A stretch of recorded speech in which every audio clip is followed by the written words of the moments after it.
It's already the third month of the year. I know. Yeah. It's been almost exactly a year that we've been quarantined. I So know. Yeah.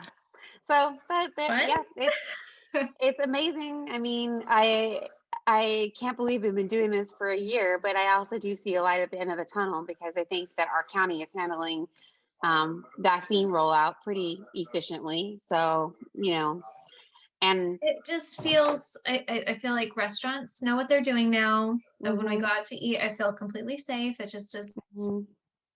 it's just a new normal.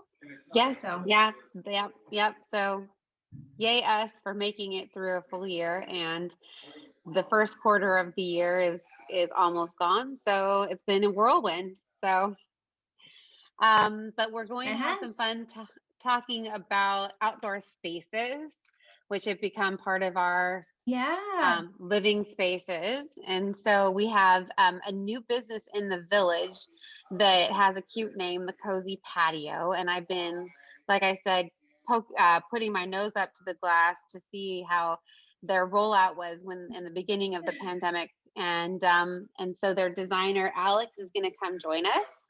Yeah, Alex Flores has been practicing interior design for a decade before switching to patio design full time. Alex holds a specialized education as an interior design graduate from the Fashion Institute of Design and Merchandising in Los Angeles. His approach is to make your outdoor spaces as plush and inviting as your indoor ones.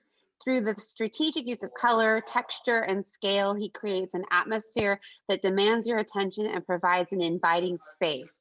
Alex has been known to create sophisticated spaces that are livable and worry free by combining his sharp eye for style and the advanced materials of today.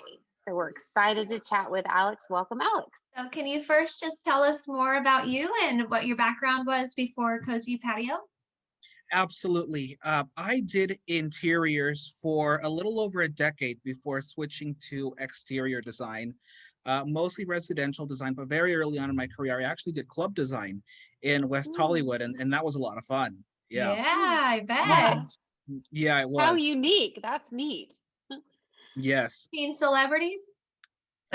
Yes, but just very random ones, actually. Yeah. Yeah, but LA is such a whirlwind. Every day is really an adventure there. And I mean, living there in and of itself is so exciting. And then club design, you add club design to that, and it was just, I was on another level. It was pretty cool. Yeah. Yeah. That's awesome. So Yeah. I know that Cozy Patio kind of had the unusual or not so great timing about coming onto the scene right when we all were being told to go stay at home. And so I was watching you develop the space and everything. How did the idea come about for Cozy Patio? How did its history start? Well, the DNA of Cozy Patio was actually, believe it or not, rooted in landscaping. We own a landscaping company called Chaparral Pavers, and Chaparral Pavers has been around for, gosh, 20 years now.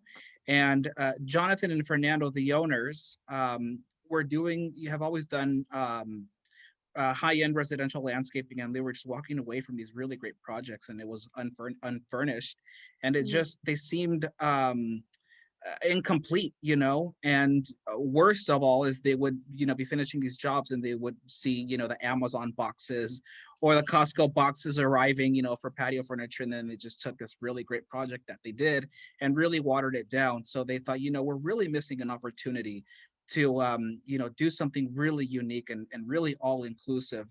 And that's when Jonathan reached out to me and said, "Hey, we want to open a patio furniture store, but we don't know the first thing about furniture or sales." And I have an abundance, a wealth of knowledge in that and experience. And so I said, "Yeah, let's do it."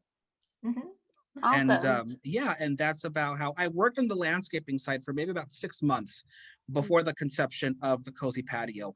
And so I got to really understand the landscaping process, and really what goes into hardscaping before getting into the furnishing side of it. So it really just enriched my knowledge even more about what I do. Mhm. That's great. So when a client comes to you, what is the process for the whole design aspect? Like when they step into your door, can you just walk us through that process? Yes. So when they step into the door, they're usually a bit overwhelmed because they may have already tried to do some of this on their own, and it's a universe out there. And so I try to just pick up where they left off. And usually that starts with a home consultation. And so I come over and I have a look at their space or their patio in whatever condition it might be. And then there we go through a period of sort of idea sharing, and they may share inspirational images with me. Sometimes, actually, very often, they already have plans from a landscape architect or a landscape designer, and so they have a good idea of what they want, and I'm just here to help them execute it. And so we try to just be as helpful as we can with people through whatever phase they are. And after that initial consultation, we go through a schematics phase, much like an interior designer would, where we put together renderings or schematics, specifications of the furniture that we would like to use. Specifically, we get really into the specification of the materials that we're determining for that area. Here on the Central Coast, we have microclimates. And so it's a lot more humid on the coast than it might be, say, here in Arroyo Grande. And so the kind of materials and the furniture that we're specifying is going to be very different per region. And so we put a lot of emphasis on making sure that our clients understand we're not just choosing it because it looks good in their space, but it's because it's going to last, or it's the most appropriate for their climate. Yeah, be durable and Absolutely.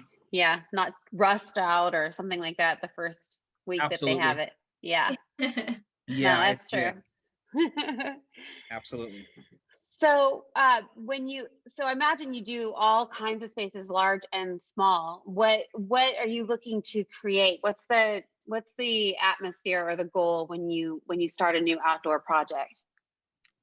Well, it's hard to say because everybody wants something different, but ultimately I want the spaces to be everlasting. I want them to look great, tomorrow, 5 years from now, 10 years from now. The furnishings that we specify are heirloom quality. These are things that are going to take you into the next 10 to 20 years. And so if they're going to take you into the next 10 to 20 years, they better look good 10 to 20 years from now. And so that's really my goal. And then I also want it to be functional. I don't want people to be afraid to use it. I don't want people to freak out if, their friend spills wine over it, or the pets or the grandkids or whatever it might be. I like spaces to be livable, and so that's kind of my approach in broad strokes. Yeah. Well, you must know our friends. I know. Spilling of the wine. Well, I am that friend, so. And you still want to be invited over places. Absolutely. Okay, so how have expectations changed since we've started sheltering at home? Like, have the outdoor spaces become more important? Yes, if anything, they've been heightened. The demand has been heightened. Um, they call it casual furniture or patio furniture. In the industry, it's called casual furniture. But demand was already up by like 200% before COVID. There's just been so much emphasis on outdoor design. But with COVID, it multiplied, tenfold really. And so manufacturers and companies were already having a hard time keeping up with production because there was so much demand. But add COVID to it, and it was through the roof. And so in many ways we were unaffected, but in others we were really impacted by it. Right.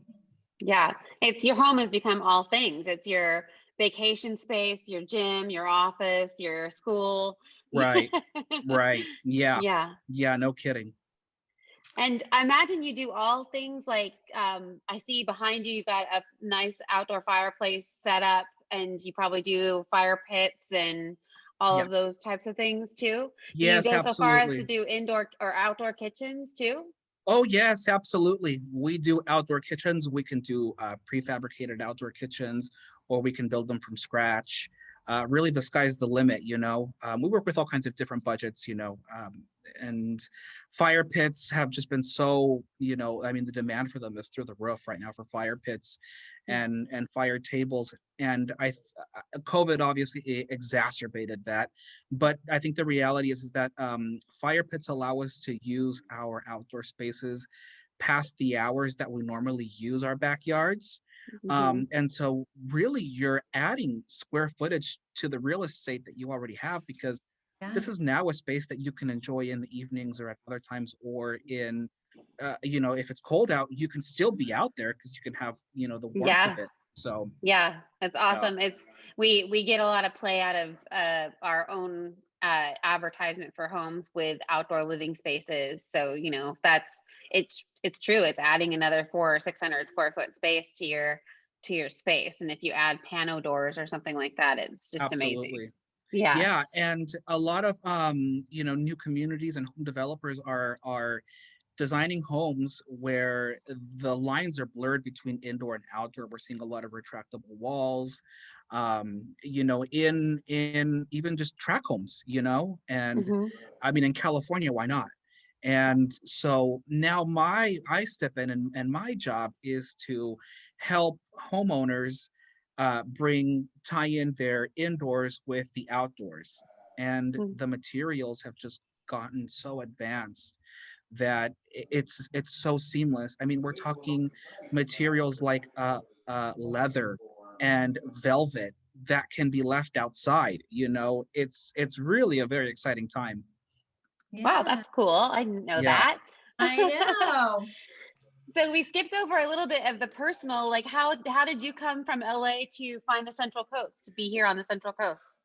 Well, I am a native of the Central Coast. I grew up in Orchid. Yeah, I grew up in Orchid, and I went to school in LA, and I lived in LA for a handful of years. Right. And I left while I still could. Yeah, I did that too. I left and came back. You appreciate it more when you come back. Yes, you do. That's for certain. And upon coming back is kind of when I realized what a gem, it is that we have here, living here, Mhm. and how much of an opportunity we have here, and really what an underserved um, community we have here. Because we're very geographically, we're at a very interesting point. We're not LA, but we're also not Northern California. And so this is just, it was a highly underserved community. Yes, And very there much was, so. yeah, there was a demand, really a craving for um designers and new ideas, and the infusion of big city style, and Hmm. so I've found a lot of success helping people achieve that. Yeah.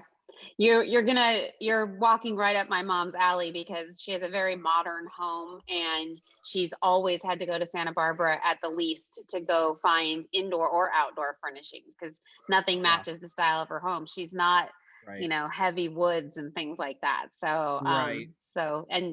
that's exactly what I've been watching your style. So she just got her second vaccine, so we get to go shopping again. Oh, So we'll that's be in the exciting, good for store. her. Yeah, that's really exciting. Yeah, Well, thank you so much for joining us on Yeah. the show, and of I hope this course. drives some more footsteps into your beautiful shop. It's right at the mouth of the village, so if people haven't seen it, they need to stop in and take a look. Yes. Yeah. Don't be shy. Come take a look if or if not, give me a call. We're happy to accommodate you in any way we can. Awesome. Thank you so much, Alex. Alex. Thanks for having me. Bye All right. bye. Bye. Bye. This is Ashley Boyer. Jordan Hamm with the Pismo Beach Homes team.